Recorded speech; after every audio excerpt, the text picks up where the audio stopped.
ورياه ورمت صوت اللي تولي وهي إن شاء الله واحد سيبورد وأنت نكوا حق أصلا جيل كجيمة تولي تم حاير ما كسر يا أنت يا رد حالة ولا مركز جيل كل حرية وانجي ساكن تنكر دي بيقدم بيسي حد بوري نوبس وقاعد يدني أنت ما لا ساكن كوي يعني بنا بعد احتمال اسمه كلو جيل بنا بعد ساعة بنا بس وانجي ما هو حرارته وريالين ها هل ورتين يا هلا ها هلو اسمه ملا هاي ها كان لقنت لو فرق واي واحد كويدي أظن آيات هانو إنا قودة سحرين إنا قودة سحرين كيراي ديرتي دويدا شيء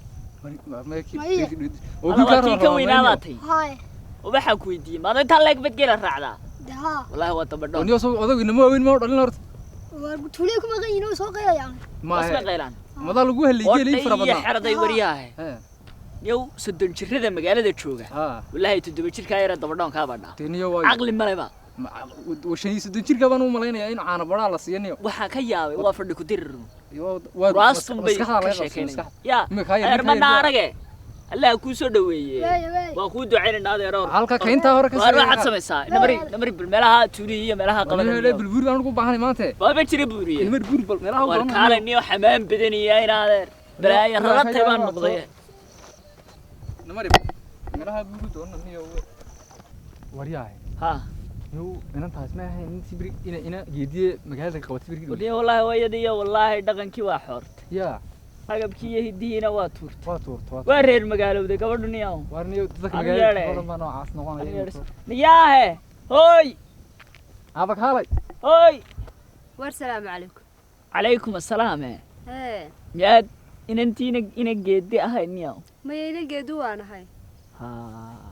ina geedi baad ha ina geedi baan hadda ina geedidii birkii weeto halkan ka tagtay aan sheegaynaa annagu ha ina geedi magaalada qabatay reerkooduna hadda halka degayiin ha laftirkeegii oo waad isbedeshadeere oo waxaan ku weydiiyey waxa aagadan nimada dhaqankeena iyo agabkeena aan weydiiyay dhaqanka walaal in caana iyo biyaha ku qaadan jiray haddaba wixii hooyo aabbiyo ay dhabarka kaga jabi jireen tana bedeshay waa farqaado waa casriga cusub oo aduu agabkeena ilaabi ogida wixii cusubba caalamka jecel kuwii Mareykanka jiray baa agabka iyo dhaqanka iyo hidihii haya oo 800 agab dhaqameed haya oo Minnesota geeyo aqal Soomaaliya raday eniyo talo inaga halkeeda la inaga haysta oo waan daawaday odaygan bilaa camalkee wuxuu urursaday kuwii dalka joogay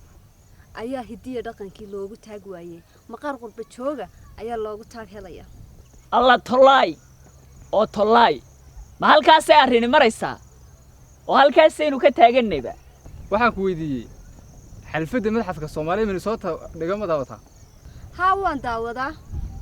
oo maxaad u daawataa ha waan daawaday oo ciyaaraha iyo dhaqankii hore ayay soo bandhigaan waana madadaalo oo intaasiba miyaanay wax dhan ahayn miyaanay dadaalin kartina muujinin mar hadday dhaqankii iyo afkii iyo hidihii iyo agabkii iyo ciyaarihii iyo wax walba u tafaxayteen siday u xafidi laayeen ha wallaahi waa wax dhanoo intaaba waad igaga saxantihiin inaguna haddaynaan wax ka qabanin taasoo inay weliba dheeraad ku darin ilaa dalkiina joognaaye waynu dhaqan guurina way dhaqan wareegayna sawmaydaan arag meheradaha iyo hudheelada iyo meel kastoo ganacsiya magacyadooda waxa ku qoran af Ingiliishi ama af Carabi ama af Faransiis ama waxayna garanaynba talow afkeenni miyaynu ka faanay war walaalow maalintii dhaweed madxafkii aad amaanayseen xalfadiisii miyaanay dhicin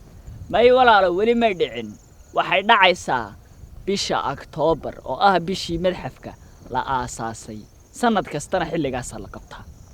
oo miyaanay ka baqanayn karoonihii meesha dad badan baa iskugu imanaya maya sanadkan waxa loo qabanaya hababkii loo qaban jiray birigii ka duwan oo waxa laga daawanaya shaashadaha ayaa laga soconaya sanadkan xalfadii saasa loo qabanaya sanadkan talow may inagana inoo dhigaan xafladaas oo kale waynu u baahannahay barnaamijyo noocaas oo kale maya inaga waa intuu tan ka weyn laynoo dhigaa meel 5,000 oo qof qaadaysa oo talow meel 5,000 oo qof in ka badan qaadaysa